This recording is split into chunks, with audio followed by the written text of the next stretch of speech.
Hello everyone. I just realized that I still had King's Quest 1, 2, and 3 that I had replayed because when I originally played the game, when I first started this channel, I started with King's Quest because King's Quest is what basically started Sierra, so I thought that was the perfect place to start with my channel, to start with what started it all for Sierra. Technically other games started it for Sierra, but those are not easily playable on a PC. So anyway, when I had originally played King's Quest and I used it for my channel, I was trying to figure out how to get the highest resolution playing King's Quest when these games back then, and even when you play it now, are essentially 320 by 200, I believe the resolution was. And so trying to get a high quality version of that without upscaling it super high, um, higher than what my editor could handle at the time, was proving to be very difficult. What ended up happening is like the screen resolution of the King's Quest game became very blurry. Like everything was as if you're looking at it through a 1920s TV screen that somehow had color. So what I did is I went back, as I was playing different games, I would play King's Quest in between while I was waiting for certain games to render because I've already played these games. And King's Quest is one of the games that I've probably played the most frequently, and probably King's Quest and Space Quest probably take the cake as the games that I've played the most frequently. So going back and replaying these was pretty easy because I'd done it. I think I started my channel like 6 years ago, but again, just through repetition of playing the King's Quest series, it was pretty easy to remember 99% of everything. So long story short, too late. What I did is I basically replayed it, and by this time, after 6 years of doing my channel, I've discovered a nice way to basically capture it off to the right and have that little screen on the left that kind of just promotes my channel. And so what I did is I've replayed the game. It looks much, much nicer. Like the screen right now is very legible compared to how it was before. So I figured when I originally uploaded these, it was just to basically replay them and get them at a better quality version. So if you compare this playthrough with the original that I did, I don't even know if I'm going to leave the original up anymore because it is such poor quality. I mean, I guess it's a nice way to compare like how I started and where I am now in terms of the video and even the quality of how I do everything. Um, but the first one's pretty rough. Um, but I figured when I initially did this that I was just going to do the replay so that it's better quality and not even do commentary. I just want to get a much better version of King's Quest 1, 2, and 3. And I'll probably eventually do 4, 5, and 6 as well. 4, 5, and 6 are much longer games than King's Quest 1, 2, and 3. 1, 2, and 3 are pretty easy to power through very quickly. I think most of these games are under 2 hours. And if you've seen my other playthroughs, for example, I just finished Quest for Glory. The original playthrough was 16 hours. I sped up a bunch of it and I got it down to a little bit over 12 hours, but apparently 12 hours is the maximum you can upload to YouTube.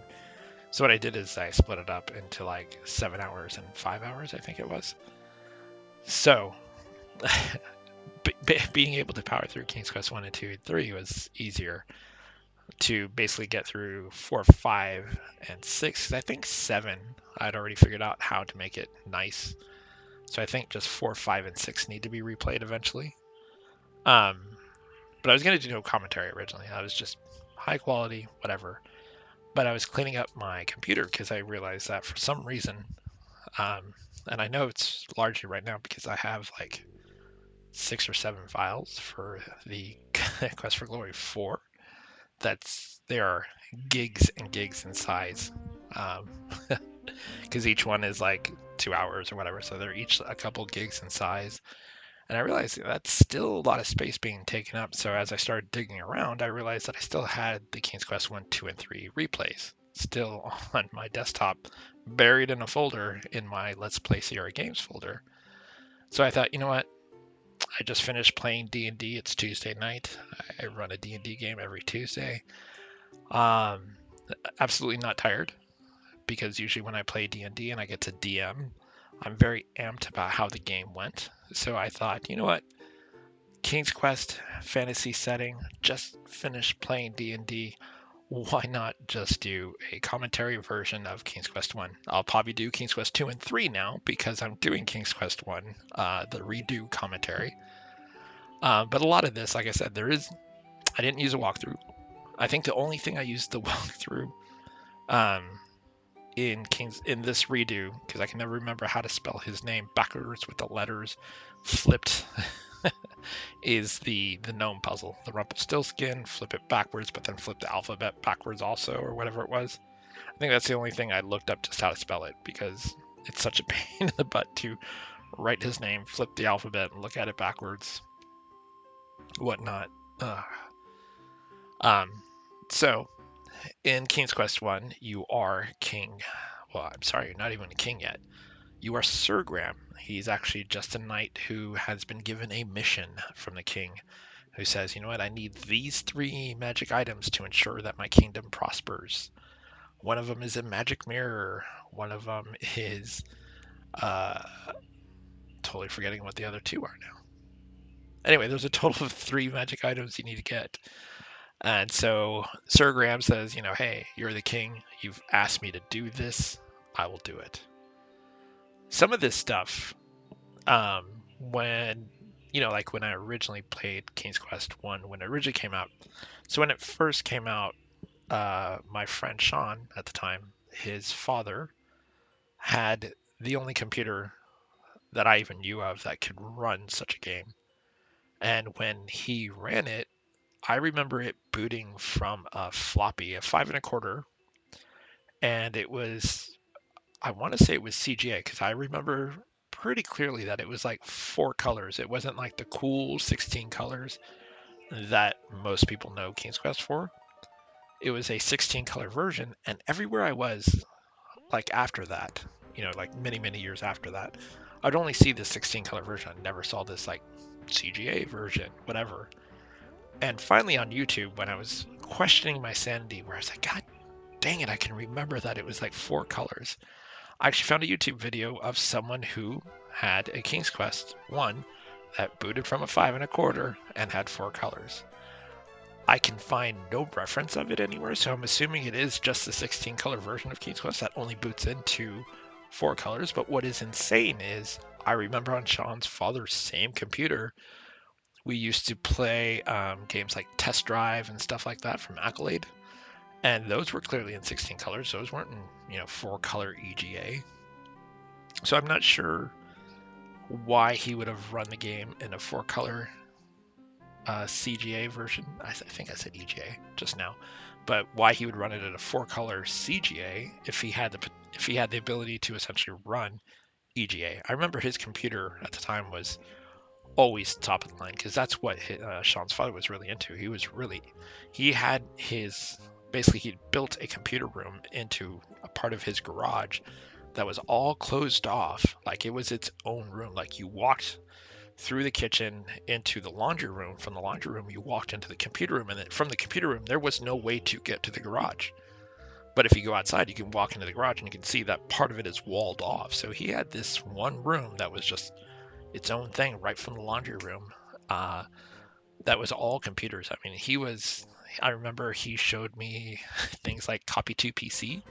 So for anyone who's super, super old like I am, you'll know what Copy2 PC was. It was a program that would basically allow you to copy discs. I mean, every byte, even those that had like protection on it. So that's why Sierra eventually came with another protection that basically purposely broke one of the bytes, if you will, so that Copy2 PC could not copy it. I just remember all this stuff that he had that he showed me. And, he was the first one that showed me like tape backups and all this other stuff on a computer. I didn't even have a computer at the time. So once I saw King's Quest 1 and was playing it and I saw you could walk around a tree, for example, I was like, this is incredible. Like the only game I remember playing before was it was a CGA game, and I want to say it was called wasn't Dragon World, but it was something Dragon or Dragon something. But essentially, you're a boy who shipwrecks on an island, and you basically have to find your way around. Um, and so, and that was always like it had, it had a, how do you want to call it, like uh, basically a stagnant screen with text on the bottom. So it was kind of like one step up from Zork, because Zork and like Hitchhiker's Guide, those back in the day, those were just strictly text adventure games. So this would have like a stagnant image at the top, and then like lines of text below that you would basically read and find out what you want to do. Like, do you want to go west, or do you want to type in something that helps you find um, what you want to do and stuff like that. And so that was basically my gaming experience. There was like test drive and stuff like that, but you're always just stuck in a car, stuck on this road. You couldn't veer off and off-road in your own direction like you could in King's Quest. So King's Quest, here you are, you're stuck in this, you are technically stuck in this one world, but you can go to any screen in any order that you want. Some of the stuff you wouldn't be able to do, right? So you need like a key to open this door. But the point is you could just go anywhere and just kind of get the stuff to figure it out and do it in any order versus test drive. You're just on a road driving, whatever. So when I saw King's Quest, I mean, my mind was blown.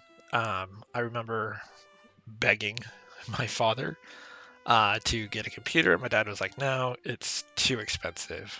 And back then computers were insane. They're still expensive now, but they were insanely expensive back in the day. And so I remember my friend Chuck. He got a computer. It wasn't a Commodore 64. I think it was something before it, because the quote unquote hard drive was essentially like a cassette player. And there was a game that you are basically at a temple. It's a text adventure game. So that's like the only other game I remember playing off of. And it was when Sean's father showed me Leisure Suit Larry 1, the very first one, the old school EGA stuff, that I was like, I need to get this game. Like, the humor that was in Leisure Suit Larry was exactly, in my teenage years back then, exactly the kind of humor that I enjoyed. So I begged and begged and begged and begged my father to get a computer, and finally on Christmas he broke down and got me. I remember this so clearly. He got me a Tandy 1000 SX. This Tandy 1000 SX, it had no high density drives. That's right, kids. Back in the day, there was a difference between a high density floppy drive and a low density floppy drive. And my Tandy 1000 only had low density drives. Not only that, the Tandy 1000 SX that I had did not come with a hard drive. So all the games you played off of the disk. So if something required being installed on the hard drive, guess what? You couldn't play it. The other fun fact is the Tandy 1000 SX had a turbo button. That's right, kids, back in the day, instead of overclocking something, you could just press a button and it would increase the speed of your computer. So what I did is I had this little button, I'd hit it, and it would go to 7.5 megahertz, which was screaming fast back in the day. Okay, it wasn't screaming fast, but it was certainly screaming fast to me. So that's how I got into Sierra and all of that stuff, because I got this computer specifically to play Sierra games. And what ended up happening is Sean and I, keep in mind we're still teenagers, we don't have jobs yet, so we're basically saving lunch money to buy Sierra games. Now, I want to point out, I still have my receipts, and some of them I've scanned. If you go to forums.sierrahelp.com, you can log in there, and there's a couple posts I've made of where I found receipts of these games still in my box. And I think it's great that I kept them, because what is incredible to me is way back in, like, I'm gonna date myself. Mostly because no one else will date me. I'm kidding. I'm married. you ladies. I know you're heartbroken. Um, Clearly, I'm totally rambling. I'm not even talking about King's Quest 1 anymore. I'm very much talking about how I got into King's Quest, or how I got into Sierra games through King's Quest 1. But back in the day, like we're talking early 80s, these Sierra games were anywhere from $39 to $49 a pop. Keep in mind, $39 to $49 a pop back in like the 80s. Games today are like $49 to $59 a pop. If you get the standard edition. Now everything comes with Super Deluxe Edition that is now $160 because you get statues with this game. But if you get the standard games, they're like, anywhere from 49 to 59 bucks. Some of them are 69. But that goes to show you just how expensive Sierra games were. I mean, video games in general. Video games in general were pretty expensive. There were some that were like 29, which is more reasonable. But if you wanted a Sierra game, you were dropping anywhere from 39, 49. Sometimes if it was like King's Quest 5 or 6, it was like $59.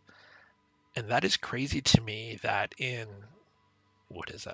30 years, game prices have moved up so little.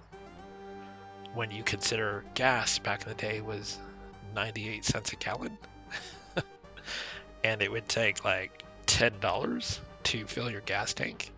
Maybe 17 if you had like a big car. Imagine that. 98 cents a gallon. Video games are like, we'll say $49. That is insane. Because now gas prices are currently here in San Diego, California, it's $5 now. So for me to fill my gas tank, it's like $60, which is a video game. Personally, I'd rather play a video game than fill up my gas tank, because if I'm filling up my gas tank, it's just going away. Video game I get to keep playing. So anyway, that's the long story short of how I got into Sierra games, all because of King's Quest. So one of the hardest parts in King's Quest, now that we're on this scene right now actually, is this hag. One of the things you need to do, and there might be another way to do it. I don't know if she leaves eventually, but you need to push her into the stove. Because if she comes while you're there, and if you try to leave, she'll see you. I don't know why she can't hear you walking up behind her. Maybe she's partially deaf. But I remember that you had to push her into the stove. There she goes. She throws me in jail. And so, which, if you think about the target for King's Quest back then, it was like kids and stuff like that. So it's odd that King's Quest would target like such a violent end to clearly someone who is evil, but still, it's a bold move to target. But apparently, you can walk out without pushing her. I don't know I can't remember if there's a point difference for if getting rid of the witch, or she no longer plagues you, because you can walk around on the screen and from time to time she'll show up. Just like that. And in which point she's just grabbed us, and we're about to head back to where we just were. Although she is flying very slowly. She is flying very slowly. And there you go. So apparently she has a hole in her roof that she can just chuck you down. And you know what? You will be an ingredient for the witch's brew. So clearly we need to get rid of the witch.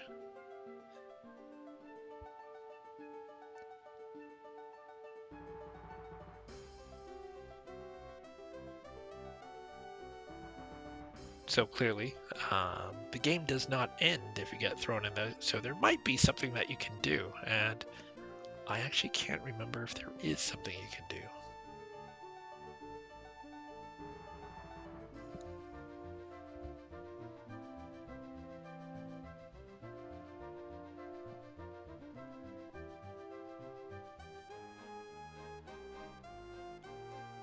I want to hear down in the comments, if you are watching this video, what was the most difficult thing for you in the original King's Quest 1? Like, there had to be something, because I think King's Quest 1, because of how it is it's pretty wide open. It's a very loose story. But what was Let me add this. Aside from the Rumpelstiltskin thing, what was the most difficult part for you in King's Quest 1? Tell me down in the comments. I'd love to hear what your challenges were in King's Quest 1.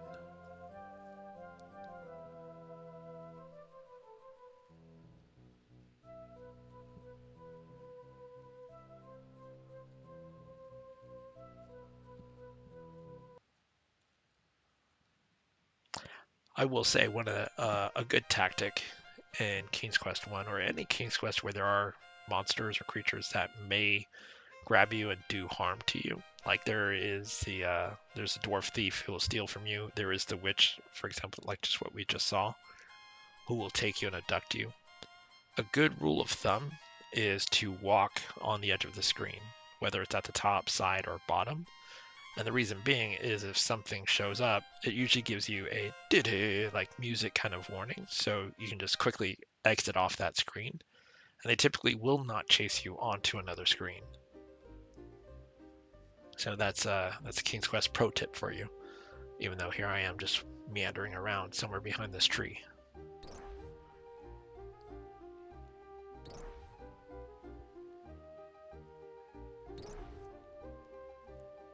It's interesting, it says that the walnuts are by the walnut tree, and yet that's clearly a walnut because those are the same things that are on the ground.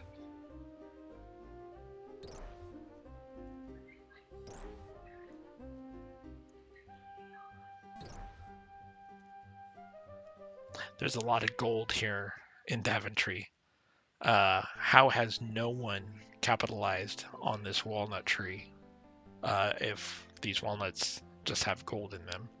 There's also that giant golden egg that was up in the tree.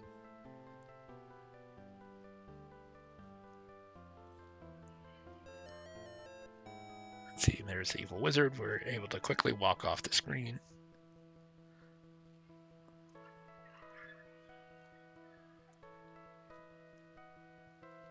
You know what would have been interesting?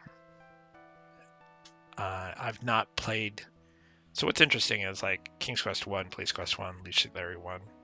They all got remakes into basically 256 color, VGA, whatever you want to call it, or 16 million color. I can't remember. They all got a remake. And what's interesting is that Evil Wizard we just saw. Imagine if they were smart enough to somehow mention that it's Menenin, whatever his name is, from King's Quest 3.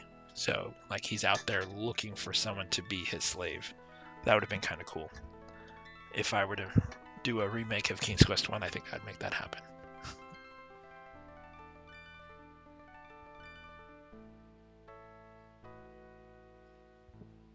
So we just found a magic bowl that allows us to say the words, and the bowl magically fills up with liquid and stew.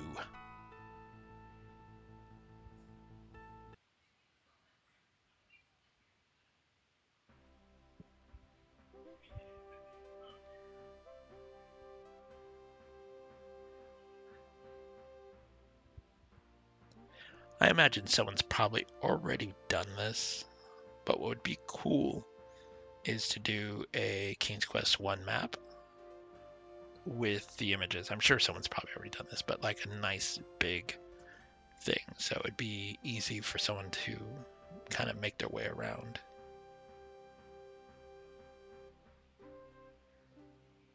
Taking this back to D&D, for example, just real quick. When I DM, I have my own world that I've made, whatever, so it's my own gods and own land or whatever. But there's a guy or woman, person, or persons, might be a whole team. They made an incredibly large size of the Forgotten Realms map, which is enormous in size and has an intense amount of detail.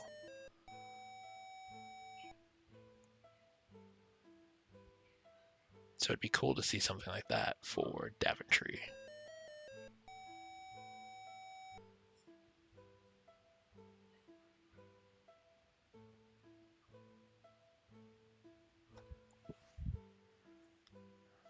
It's me following my pro tip over there, staying near the ledge in case something pops up, like that thing did a few times.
He is a man of few words.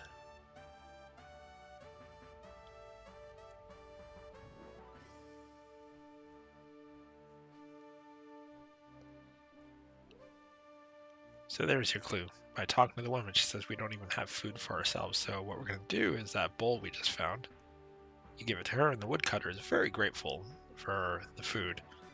And so he offers up the fiddle that is down in that corner. But you have to be careful when you go down there because you can, I believe, fall right through that floor. And the woodcutter's family is very excited about the food.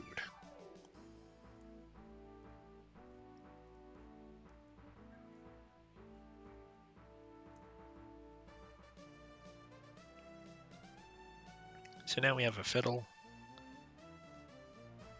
You know, for being a woodcutter, you'd think he'd fix this floor. There's plenty of trees out there. And he's got a huge axe out in the front yard. He should really do something about the floor.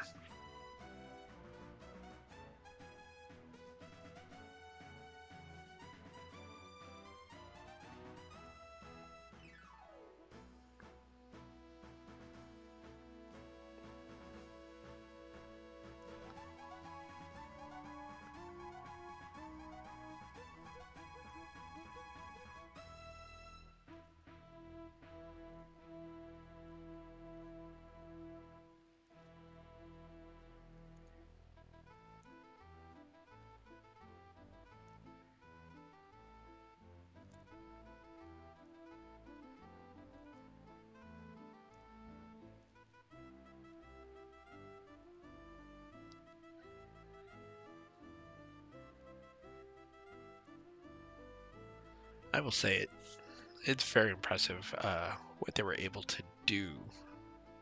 Not only in the fact that they made this game where you can walk around, but they worked with 16 colors to make these trees, rocks, grass, fence, castle, even flags blowing in the wind. And what is amazing to me is the small little detail that they also took into consideration casting shadows. So you can see that tree at the very top, kind of center, it has a shadow that's a darker green around it. That kind of attention to detail is pretty amazing when you think about it. Even that tree at the upper right is casting that little darker shadow on its left-hand side.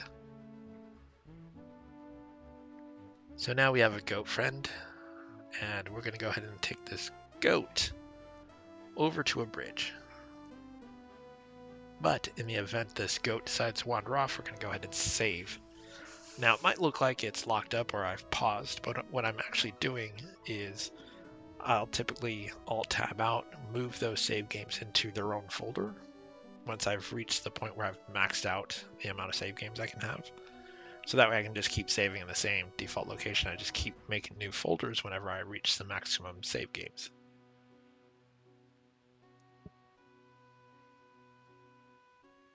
However, I don't think that's what I did there. I think I actually literally paused whether I'm just going to save it as that. Because the bridge is fairly close, but that goat is pretty picky about wanting to follow you.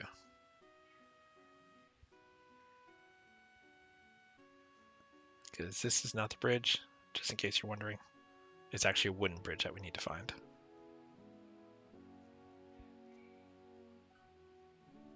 Every time this goat walks up or away from me, I'm always worried that I'm going to lose the goat. I actually don't know if he just keeps following you, even though he does kind of wander off a little bit. I assume you can lose him.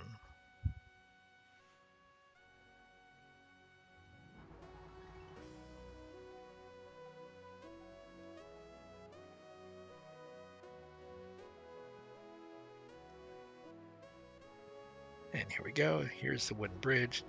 And can you guess what lives under a bridge? While we can't see anything, there's certainly something that lives under that bridge. Very common story lore. There it is. Mean old troll. You know what hates trolls? Goats. So our friend, the goat, is going to go ahead and take care of that nasty troll at a very, very slow pace. As he headbutts him right over the bridge, never to be seen again.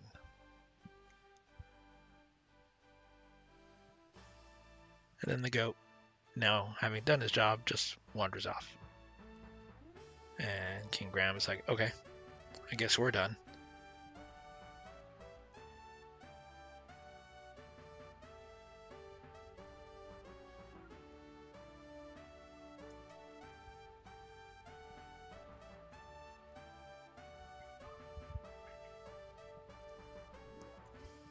And here we are, the gnome, Rumpelstiltskin, or Rumpelstiltskin, however you pronounce his actual name, because you get a clue about think backwards and in reverse, and then flip it upside down and do a jig for his name.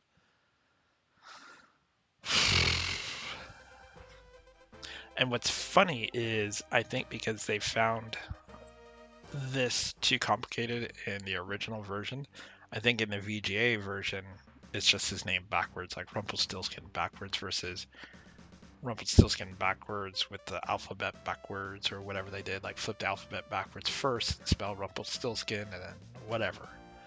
I think in the remake, I think it's just Rumpelstiltskin backwards versus take the alphabet and flip it backwards and spell Rumpelstiltskin. Because as you can see, if Grug is something that's, I don't know what they were thinking when they thought of this. They were clearly trying to sell hit books.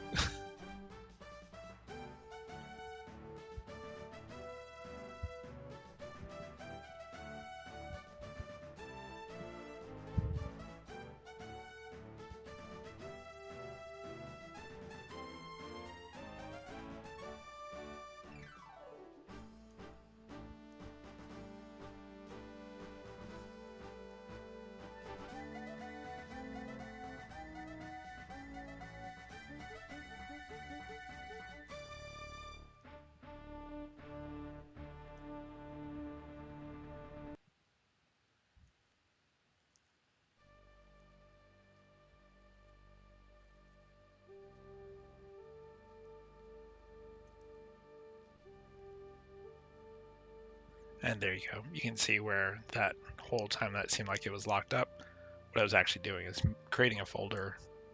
No worse. Creating a folder, moving those save games out so I can just keep saving new games in this folder. And the name No Worse, because that is by far the worst part of trying to guess that name. If you get it wrong, I think he still gives you something, but it's something else, something weird, or gives you a clue. I can't remember. He might not even help you. I can't remember.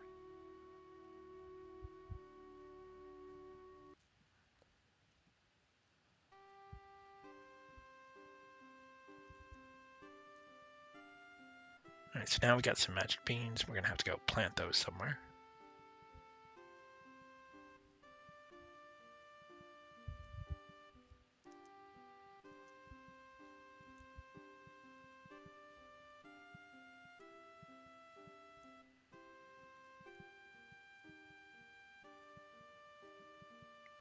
But I think first we'll do a little bit of the St. Patrick and go visit some leprechauns.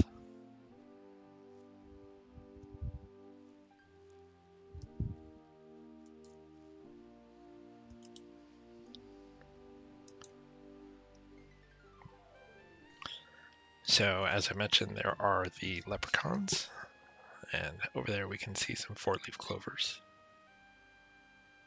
So we know there's a leprechaun presence somewhere, because this is King's Quest, so if you see something that seems kind of like an old lore story, it's probably there for a reason. Gingerbread house, it's there for a reason.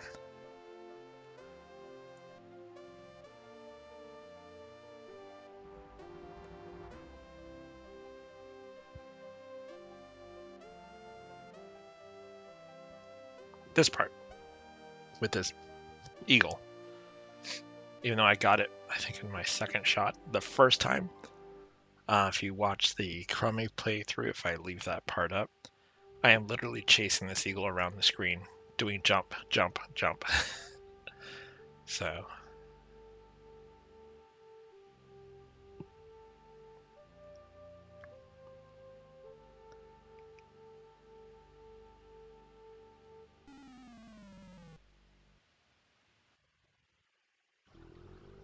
And he drops us with a loud thud. And that's something I actually really liked. Something that I thought was really fun is like when you fell or if there was an explosion, they shook the screen, or they made the screen look like it shook. So I thought that was actually pretty cool. You see that a lot when you fall in King's Quest, and also like in Space Quest 3, 1 maybe also, where there's explosions and they shake the whole screen, or give the illusion that the screen is shaking.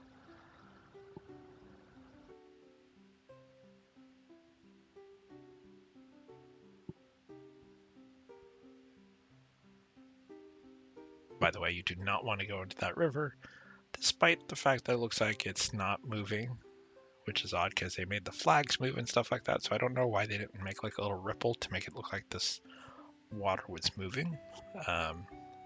You will die. So we have the mushroom. We do a little bit of Alice in Wonderland. And in the background, it's pretty cool. You can actually see the Castle of Daventry.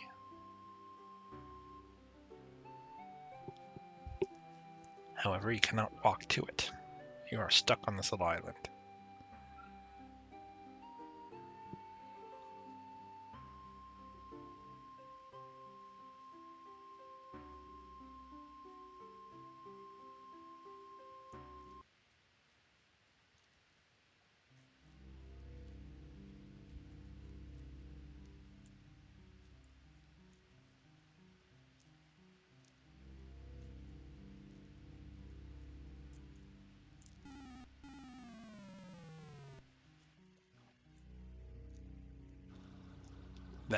I love that shake. And it's interesting you fell so far from there, but you can fall off a flight of stairs that's half that distance and you'll die. So apparently falling at that distance on hard stone rock, you're okay.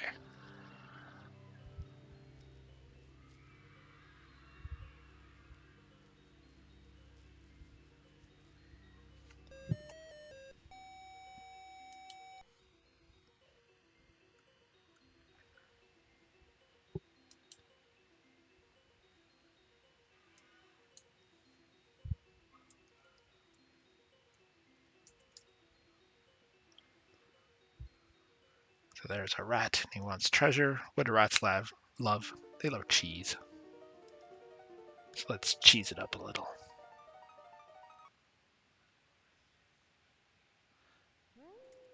That's such a trick. You're afraid of the rat. Get closer. Ah, I know what you're trying to do to me. You're trying to make me get too close to this thing.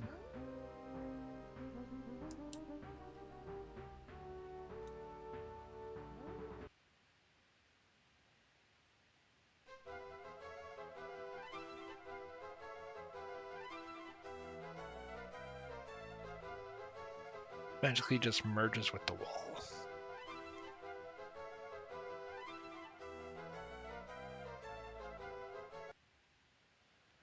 Now we're not sure why there is a rat guarding the home of the leprechauns, but there you have it.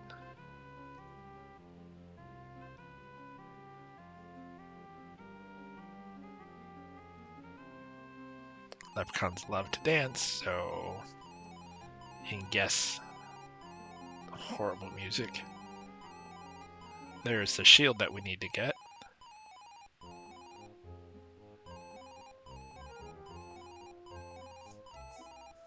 Figure you'd bow to a king, right? No.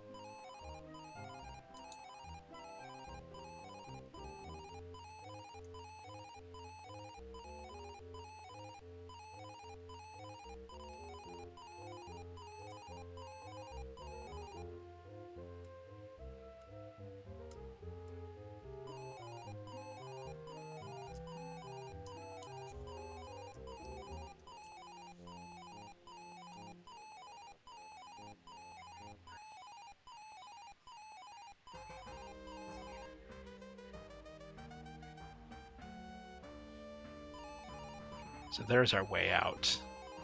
We'll eat the mushroom.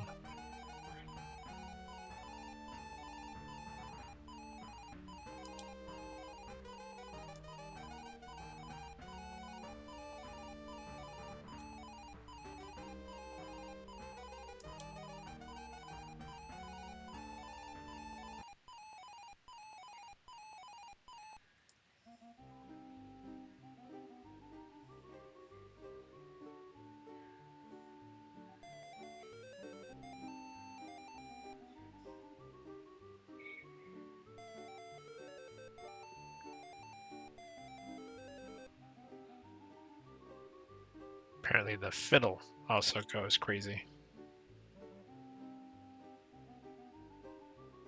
So it's not clear why you play the fiddle out there.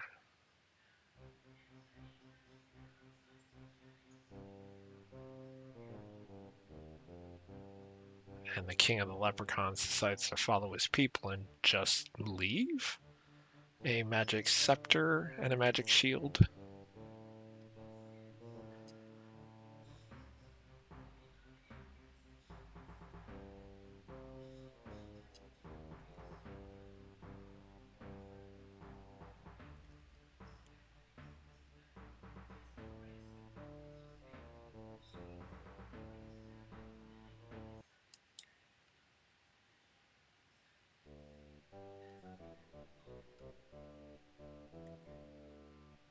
So now we have both of those.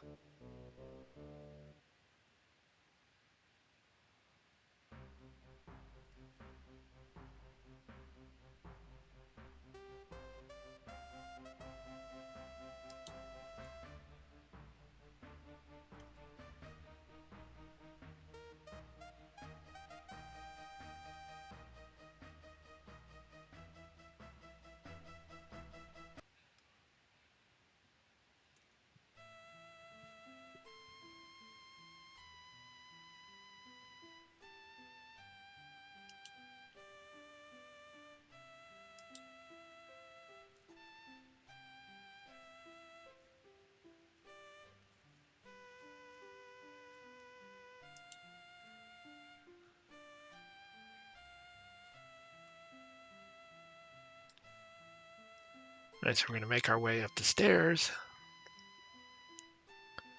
There's a small hole that we cannot crawl out of. So we're going to have to take some mushrooms. Kids, don't do this at home. This is not a trick that really works.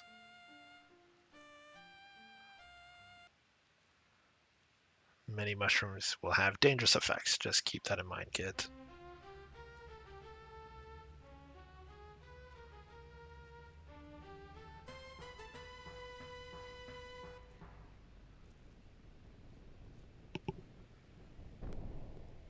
So now we're out of the leprechaun cave. And we are now successfully off that little island that it takes to get to the leprechauns. I'm not sure what the purpose was to basically enclose the leprechaun area and require that you use the bird to get there, other than just to make it like an extra thing, that you couldn't just walk up there. Mechanically, game-wise, I can't think of why you would limit how to get there. Like, if something broke, you have to make sure you have X, Y, and Z, or that eagle doesn't show up.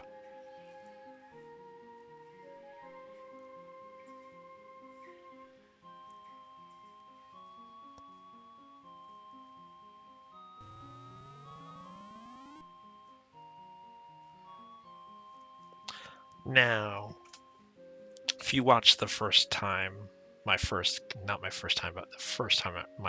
video, I should say, of when I do this beanstalk climb, it took so long because I kept falling that I sped up the game and put some funny music in the background to basically mimic the comedy of trying to climb this beanstalk.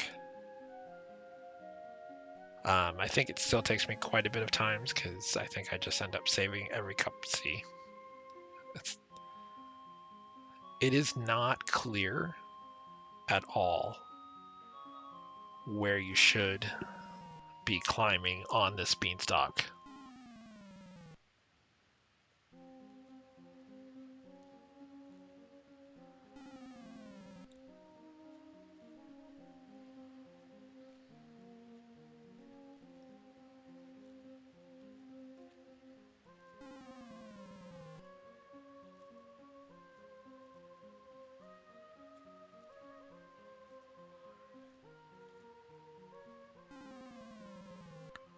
So now I've slowed the game down, so to the left and up are not right. So it's going to be to the right, but apparently I've not yet figured that out. Move a little to the right. The right. I love that I'm... There we go. Nope. Why'd you go back? I love that I'm yelling at myself post-video.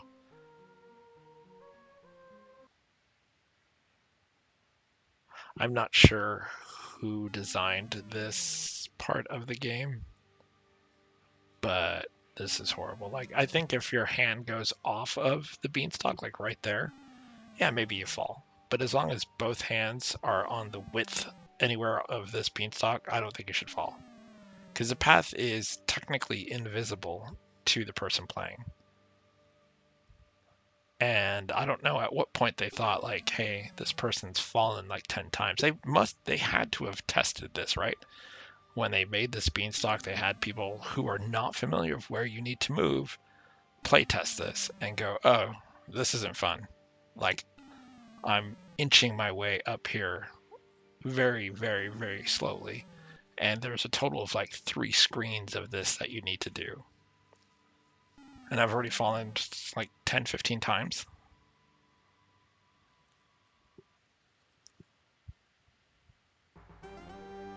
I mean, look at that. Your hand is way off of the beanstalk. And somehow that's okay.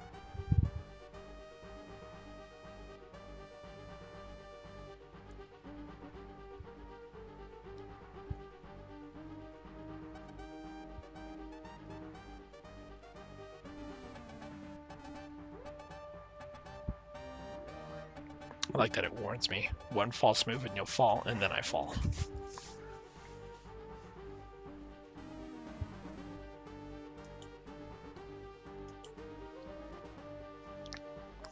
Like, it's bad enough that it's already difficult, but then to make it, I think, a total of like 2.5 screens. Because once you get past the second screen, I think, if I remember correctly, you're technically in the clouds, but I think you can still technically fall from there. You have to make your way into the cloud first. How is that okay? There's literally no beanstalk there.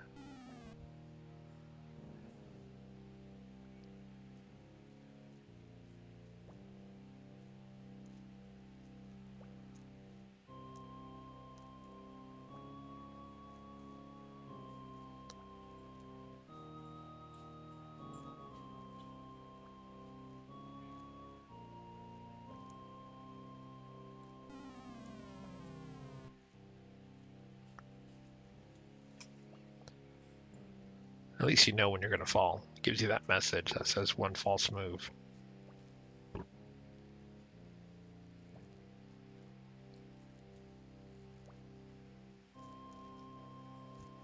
The fact that it's not obvious either, that you can kind of veer off of the beanstalk and still be okay. Again, should have been as long as both hands or arms, whatever you want to call it, are on the beanstalk, because it does sway like left and right, so you would have to move diagonal with it, like that very bottom part. So it is 3 screens. So you have the bottom, the middle, and then this one, and then the cloud at the top. I do not know who thought this was a great idea. And the worst part, I don't have the walkthrough for King's Quest 1, but I imagine the step is climb the beanstalk. Like, it doesn't even show you like, a picture of the beanstalk as to how King Graham should be along the path of the beanstalk. So even like again, I don't have the walkthrough for it, but I imagine even the walkthrough is not helpful on how to climb this ridiculous beanstalk.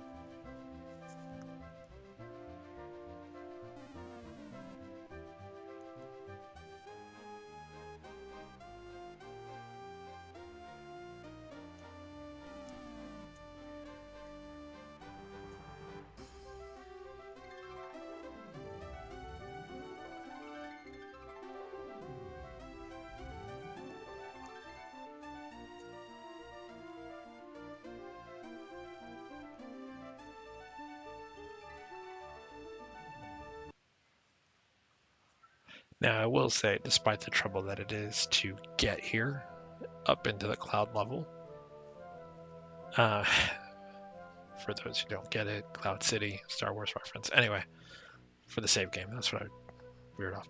I thought this whole scene was actually pretty cool.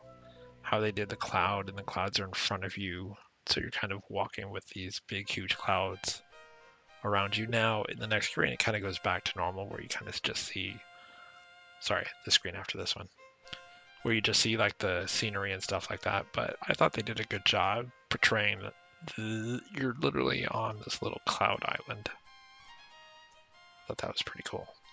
I'm easily amused though. I think it's great that here we are in the year 2023, and I'm still admiring graphics from a game from like 1982, 83. I can't remember when King's Quest 1 originally came out.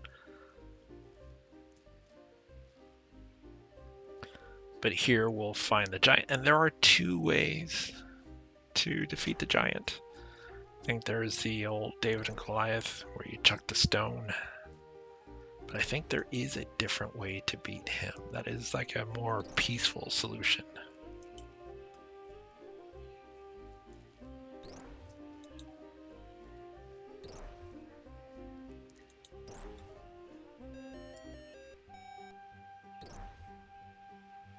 There he is, he's got the chest.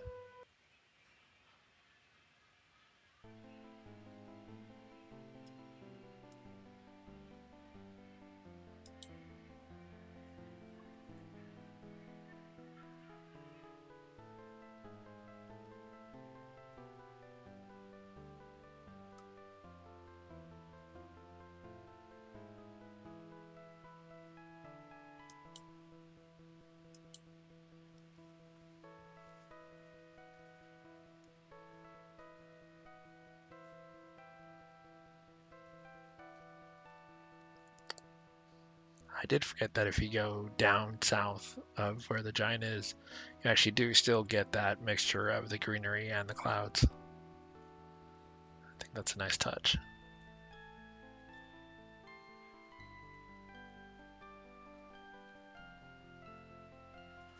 And anytime there's a hole in a tree, whether it's at the base of the trunk or if it's a tree that is laying flat on the ground, always stick your hand in there because that's totally safe. But there you go. There's a sling in a tree.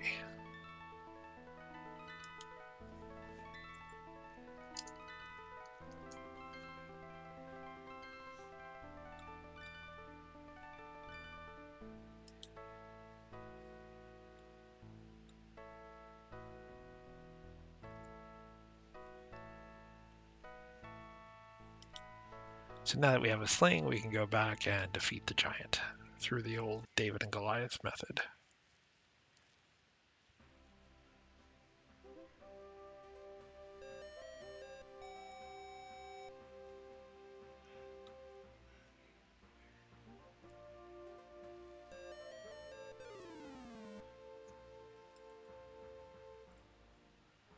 Put a pebble in the sling, take careful aim, knock him right upside the forehead.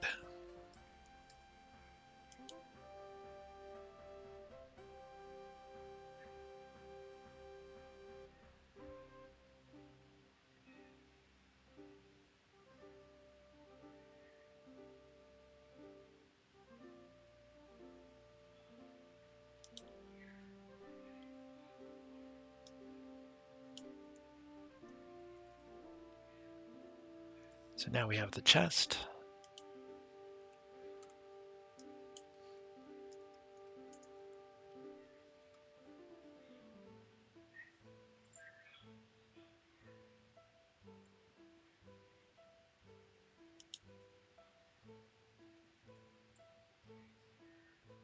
Now we can make our way down a very, very, very long flight of stairs.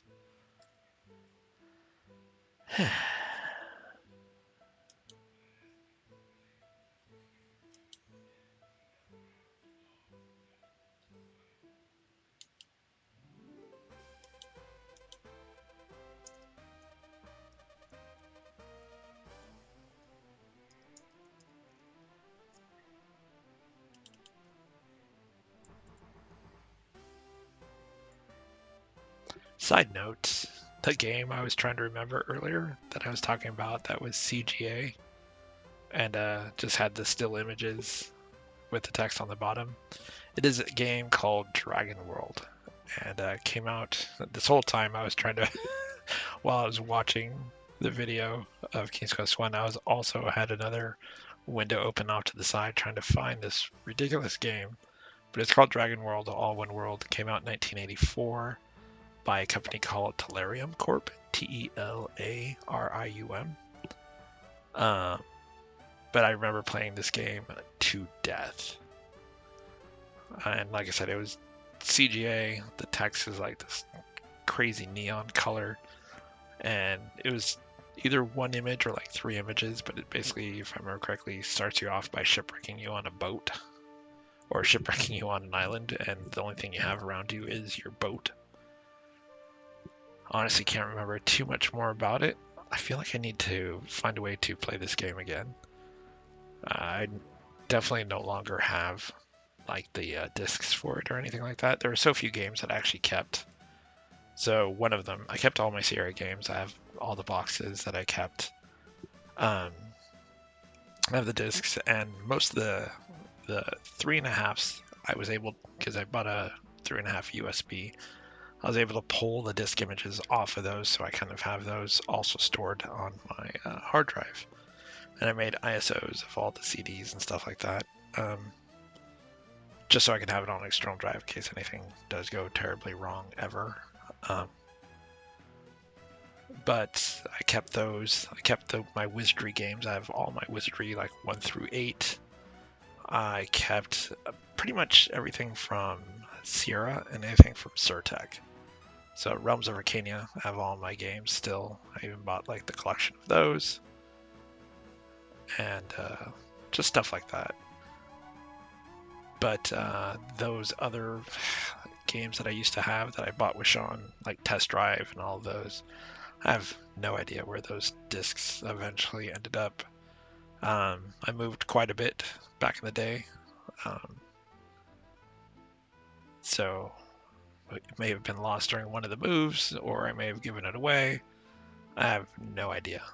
But there are some of those games, like Dragon World, even though it looks, I'm looking at the screenshots now, it looks pretty horrendous and extremely dated. I mean, granted, King's Quest 1 here, 16 colors, whatever, but I think it still holds up. Like, I could play this very, very easily, and I have repeatedly, over and over and over again. But that Dragon World looks... I know it's nostalgia. That makes me want to play it. And I wouldn't get very far in it just because of how it looks. But I definitely want to see if I can find a way to play that again. I know I've checked GOG a few times, like GOG.com, and they don't have it, which is surprising because they have a bunch of old games on there. And if you hear barking in the background, that is my corgi, Miss Moxie May. She's got a lot to say in the background. She's protecting the house.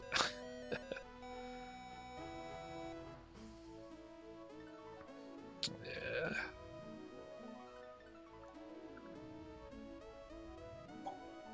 So there is still one more thing to get. I think we have the shield, we have the chest, and we still have to get the mirror. We'll need to get that from the dragon. So saving the best for last. The most feared enemy of all the land is the dragon.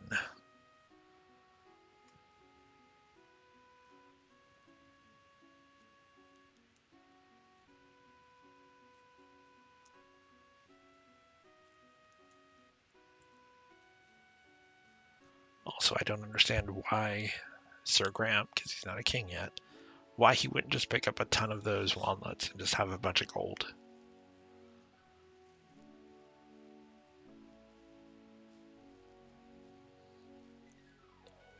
Why does the king need a chest full of gold if he can just have a walnut tree that produces gold?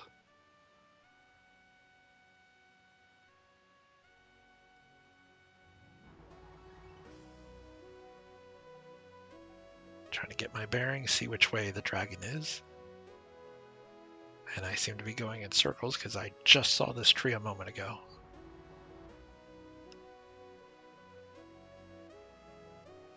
Actually, in King's Quest, would you be going in circles or would you be going in squares? Because everything is a square. And there's a big bad wolf, and I'm not going to make it. But the fairy's magic protects me, and the wolf runs away. And apparently that is what Moxie's barking at, is that wolf.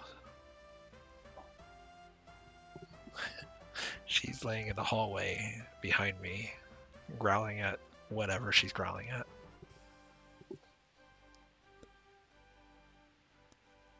All right, so here's the well, and this is going to be our way into the dragon.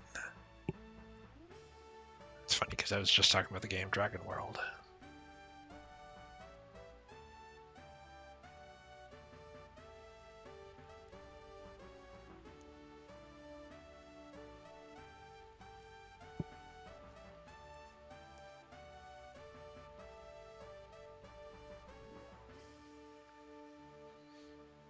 If you don't know, one of the most terrifying things in King's Quest, as you can see by that save game of, oh no, stairs. Stairs are one of the most dreaded things in King's Quest, because as you saw when I was trying to make my way down that long flight of stairs from the Cloud Giants area, which in hindsight, why wouldn't I just climb up those stairs? Huh. Instead of going up the beanstalk. Anyway. So going down those stairs or even up those stairs is dreadfully terrifying because, like I said, you can fall down that hole into the leprechaun thing and be okay, but you fall down 4 stairs and you may just die in King's Quest.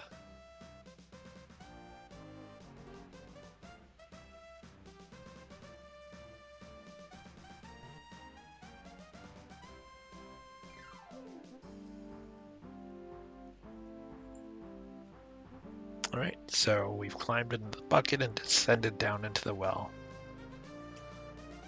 Hopefully things go well. Those are the jokes, folks. Those are the jokes.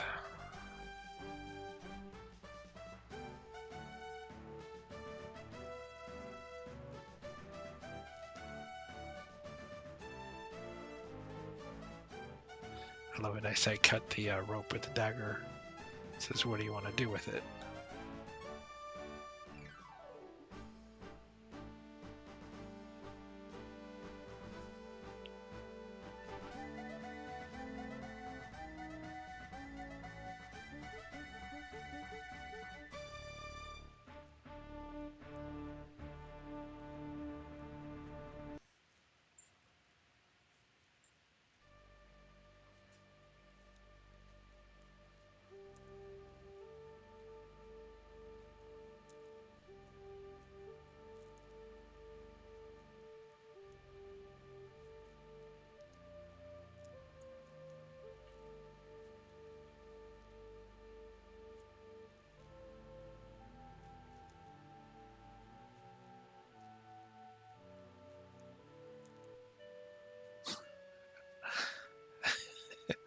I love that I did. Whoops.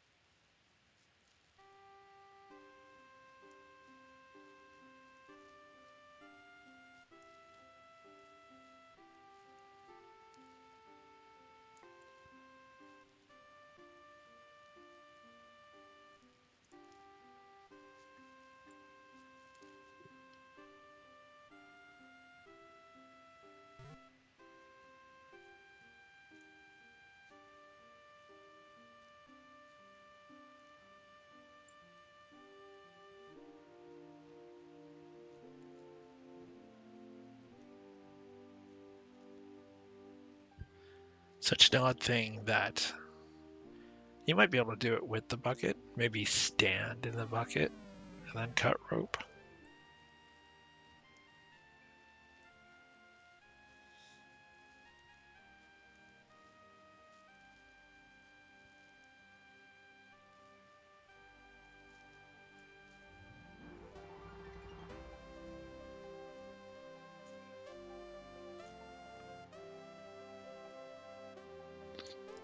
So we know the dragon, being a dragon, has fire breath, and we've got a means of putting out that fire with a bucket full of water.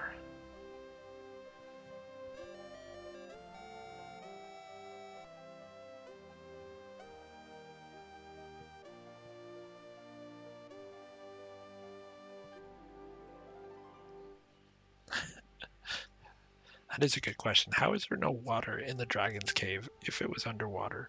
The only way that would work is if the cave was upward, so that when the water came in, it wouldn't have filled the pressure because this is compact air. I don't know. Anyway, this game is Dragon On. Get it? Dragon On? Like dragging. Yeah, these are the jokes.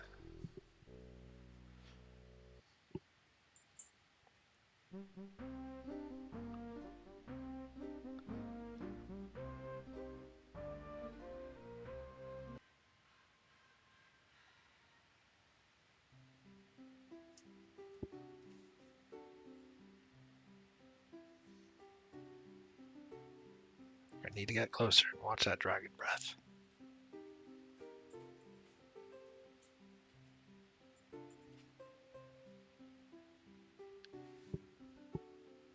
Hits him right in the mouth. Mortified, he is going to take the rear exit.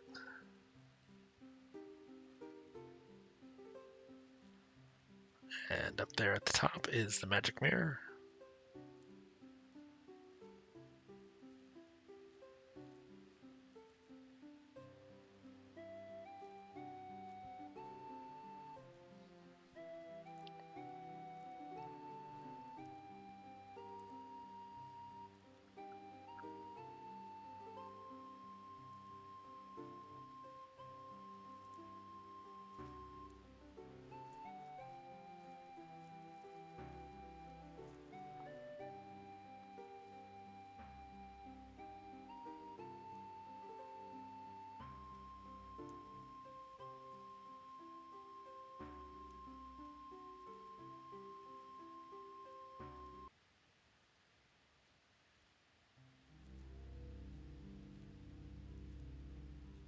Pretty sure after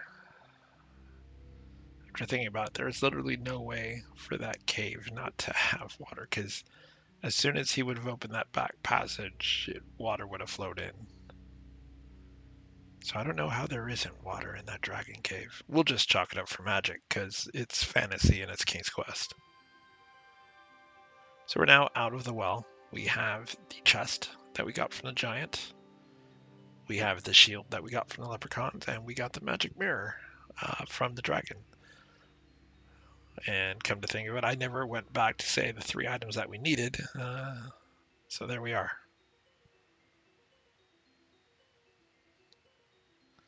Now we just need to get back to the King of Daventry and give these items to him.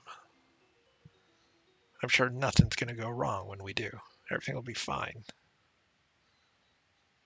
After all, it's called King's Quest because the king has given us a quest, right? That's why. It's not because we're a king on a quest. No.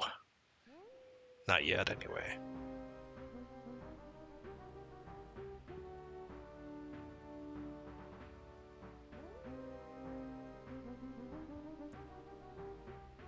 You know, you'd think that Sir Graham could also lend the woodworking family maybe some gold. He's found like golden walnuts, golden eggs, golden everything. Maybe tell them about the walnut tree. Or not tell them, just get some walnuts and drop it off to them. Be a good night, man. Be the example of change.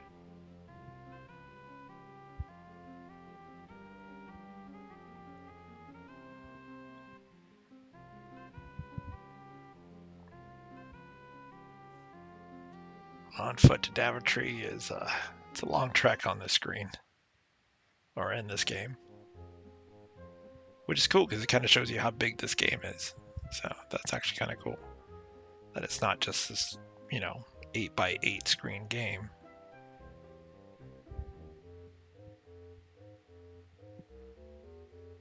Actually, I wonder if how many screens it is now that I think about it. Maybe it is 8 by 8. It just seems like a long walk.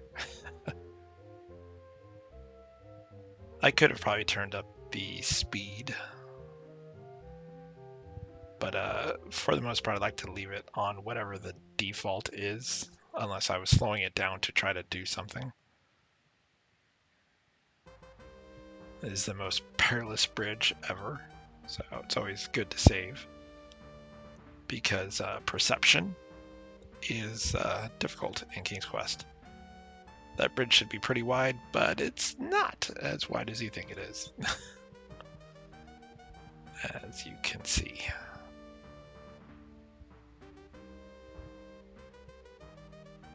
Again, perception is very, very... It's something that doesn't really exist in King's Quest.